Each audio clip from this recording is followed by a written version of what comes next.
he had said, we're on middle paragraph in 174, he says, how does one reflect? Where do you begin? What do you look for? To be impressed and to appreciate God's genius and God's handprint in creation, where do you start looking? So he says, firstly, everything is a composite.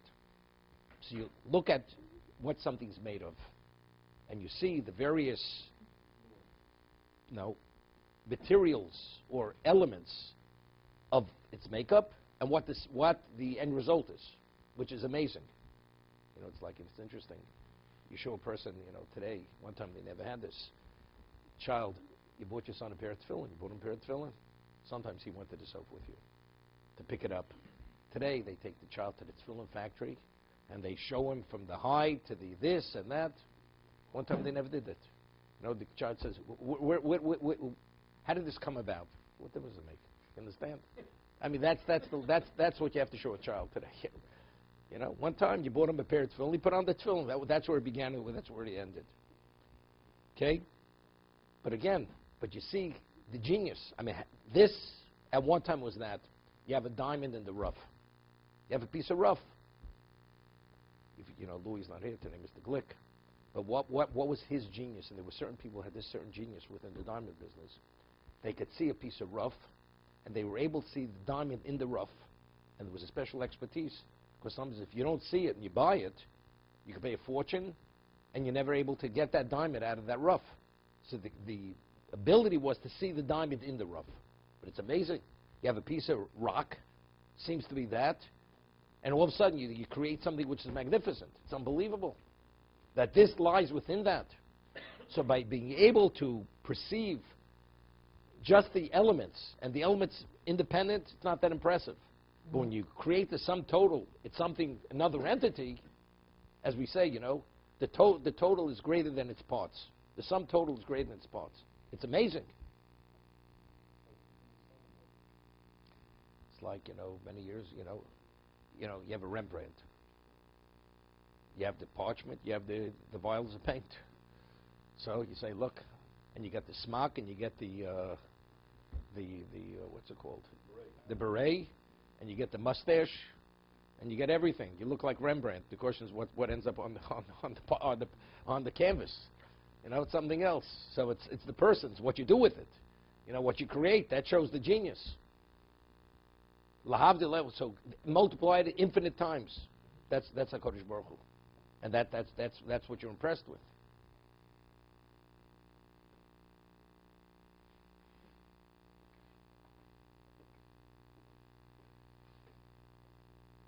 I said, many years ago, I used to give lectures.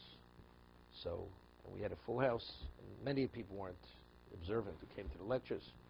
And there was a person in the back of the room. I think Alan used to introduce the lectures in those years. And there was a person, he must have weighed about 300 pounds, minimally. He had a beard, and he had a ponytail that came down probably to mid-back. And he gets up, and I quoted Maimonides. He said something. And he says, I disagree with Maimonides. He disagrees with Maimonides. That's what he said. So I said to him, let me ask you a question. If you have a high school student, grade A student, physics, and Einstein, Professor Einstein, presents his theory of relativity, and this senior gets up and says, Professor Einstein, I disagree. What would you say? I said, that's exactly you disagreeing with Maimonides. It's the same thing. Understand? Rabbi, but I don't understand why I have to keep dietary laws. Do you believe God created this existence? Do you understand how he came about? Well, I can't fathom that. Well, you can't fathom this either. God says you have to keep dietary laws. But Rabbi, it doesn't make sense. You understand? This is the contradiction in the person. What do you understand? But I don't understand. Of course you don't understand. You don't have to understand. If you understand, it's God's dictate. So that's why you have to keep it. You have difficulty? That has to do with carrying the Sefer Torah a little bit. Okay.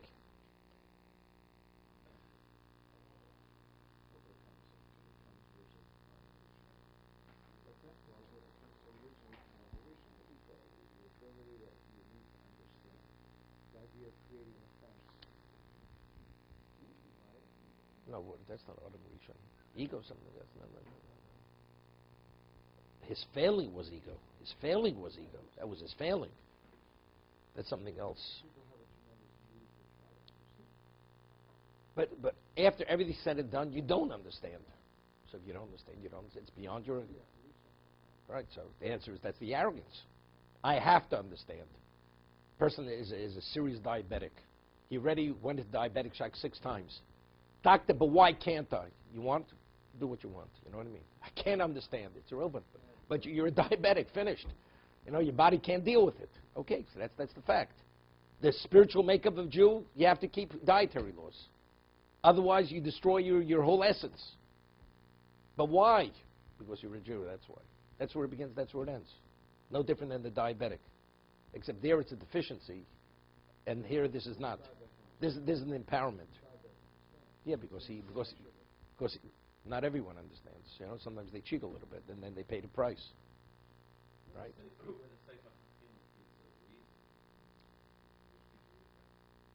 Even when he gives the reason, it's not the reason. It's not the reason.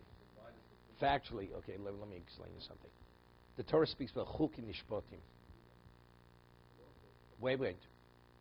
A mishpat. You're not permitted to steal. It's unethical, it's this or that, or certain things are immoral. Is that the reason why God said you're not permitted to do it? Why are you not permitted to steal? Because it's unethical. Because God said you're not permitted to steal. But we as human beings who have intellect and emotions, we process it on our own level. So certain things are easy for us, other things is based on purely blind faith. Like the Seforno says in one location, when one keeps a chok, it's a demonstration of Avos Hashem. It's Avos Hashem. Other things, it makes sense because that reflects on me. How could I be a thief? Because that would compromise my sense of who I am. So that doesn't have to be with God. That's why it's easier. But other things, which intellectually you can't even begin fathoming it, then it's totally submission, and why you're able to do it is Avos Hashem. That's why you do it. So it's even more so. It's contradictory, and despite that, you submit. Despite that.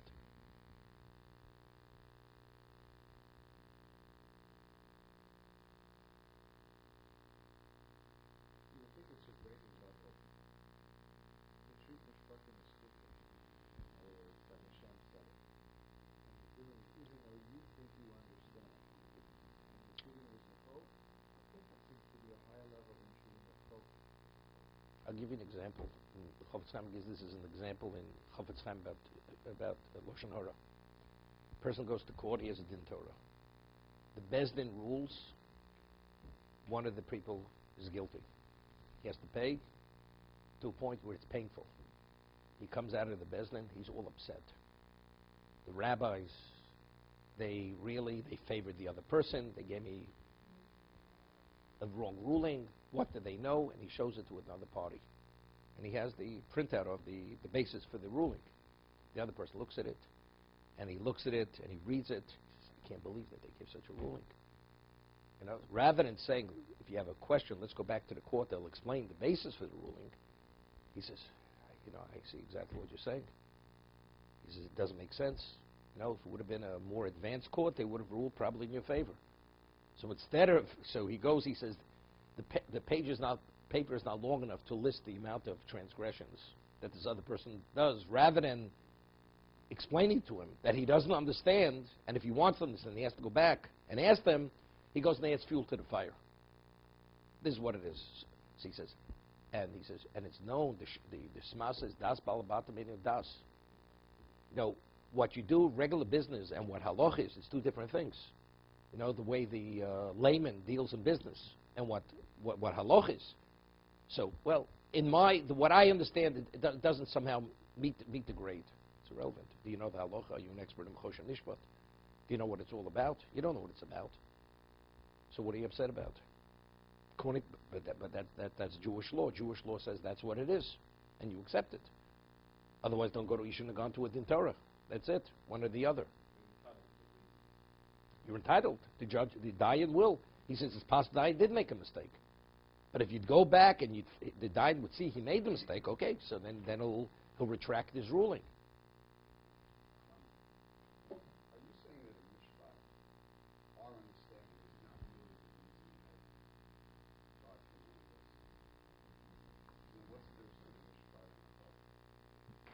whether it could be processed within human intellect or it's beyond human intellect. No. Again, I'll give you an example. Rabbi Yisrael Salanter says there's a mitzvah b'tzedek tishbon ha'misach. You have to give another person the benefit of the doubt. Even if it turns out the man's a thief, but if the way it was perceived, it's a 50-50, you have to give the man the benefit of the doubt. Why? But maybe the man's guilty. He says, if we're very much affected by environment. If wherever you turn, you see thieves around you, what happens to you eventually? You become a thief. So therefore, the Torah says, "B'tzedek tishbon ha'misecha." So the many, even though that is not necessarily the reason, but the many things we're able to cull from that to establish ourselves, to give us a sense of certain things, to behave in a certain way. So because thievery, we process it as a human being as unethical or things as immoral, we become sensitive, compassionate people who have consideration. It's important to be able to function as a Jew to have consideration. Otherwise you can't. You shut down your whole system. So therefore, God wants us to draw that, even though that's not the reason. So we're able to cull many lessons or behavior patterns or sensitivities as a result of that kind of behavior. No, but that's not the essence. That's not the essence. That's not the real reason. Right? It's not even the revealed reason. It's not the real. I'll give you an example. Many years ago, why did people keep dietary laws? It was known, many years ago, going back 60 years ago, in every household that they kept dietary laws, even if they didn't, kosher in, not kosher outside. This is the beginning in terms of the conservative movement. There were many Jews kept kosher homes. Outside, they didn't keep kosher. But pork, they will not eat. Wanted to eat pork. Because they grew up, trichinosis. That's what it was. What about today? We're so advanced, doesn't exist, right? Only tuberculosis has come back. Trichinosis, not yet. Okay, that hasn't come back yet. Okay, so so if the only reason why I kept that is because of that, I understand. Or one time, earthenware vessels weren't glazed. So if they're not glazed, so what happens? There's always a residue of them. So therefore, it's a question of bacteria, illness. That's why Jews keep dietary laws. Why did Jews wash their hands? Why weren't they subject to the bubonic plague in the Middle Ages? Because Jews, they kept different sanitary conditions, different standard of hygiene. But today, that society, we have different levels of sanitation. All these things go to the wayside. So if the basis for your understanding is your personal benefit, then the moment it ceases to be, then you're out the door. You're not there any longer. So today, dietary laws are not important. And one time, you couldn't survive unless you kept dietary laws. It's not the reason. That's a benefit. The Torah says, if you keep my Torah mitzvahs called machlish something, right? All the disease that came, that's a byproduct. That's a perk. But why do you keep it? Because you keep it because God says you have to keep it. All these are extras. These are benefits. So that we see it a certain way, we behave a certain way, that's the benefit. Processing it as a human being. And that allows the Jews to be more compassionate, more sensitive, to be able to do other things properly and correctly. No, it's not the reason. Correct. It's what we're able to cull from it.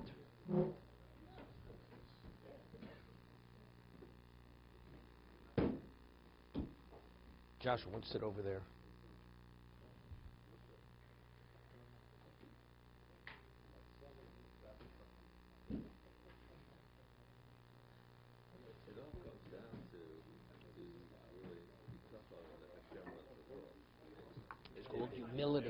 It's called humility. Could I ask you a question? A person, God forbid, has cancer, and the doctor says, we can't help you. You're in God's hands. Does the person accept it at that point? Right? He accepts it. When the doctor says it's beyond us, he accepts it. It's in God's hands. So why don't you accept it until then? Because until you're in the chokehold, the person says, I'll see it the way I want to see it. Until you have no choice to see it the way he wants you to see it. That's the way it is. That's the reality of a human being. No, because you're arrogant. Because a human being is naturally arrogant. That's what a human being is. Even though they call it arrogance, but it's arrogant. God is underwriting the whole process, and you're telling God what to do. I'll do what I want to do. You know, it's like a person pays his salary, comes, says, what are you doing? He's working on other projects. What are you doing? He says, well, you know, I have a right to work on it, you know, but you're working for me. You want to work on a project, you're out of here. That's it. But God doesn't say you're out of here. He lets you continue. So a person who's having a difficult time in anything and is stressed out by that difficult time is being arrogant, because he should realize that difficult time is really because he may have created, not only that, most times person create their own difficulties. You create your own stress most situations. What are you talking about? You know, I can't afford that.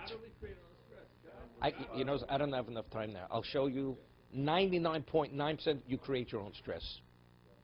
You know, I need a certain kind of house, so I have a mortgage.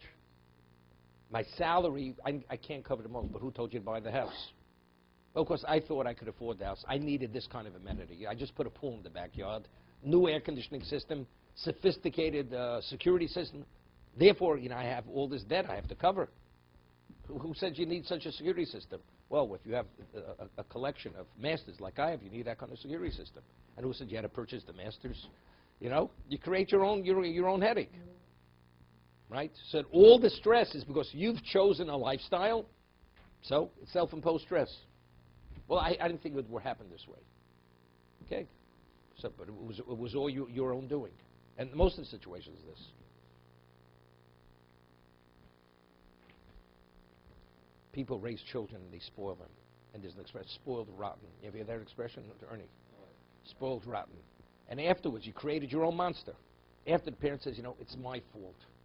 Parents realize it was their fault. They made mistakes. But the child is spoiled. So why do you have your problem with your child? Your child's not willing to accept less than the way you brought him up. You gave him a standard. Okay? Whose fault is it? You created your own problem. Right? Because your child not being appreciative of the behavior, the way it is because that's the way you raised it. How do you undo it? That's a different story. But you don't blame God on that one, right? Has nothing to do with God. Most people, they blame God. What does that have to do with God? It has nothing to do with God. Life undoes it. Okay. See, Gary.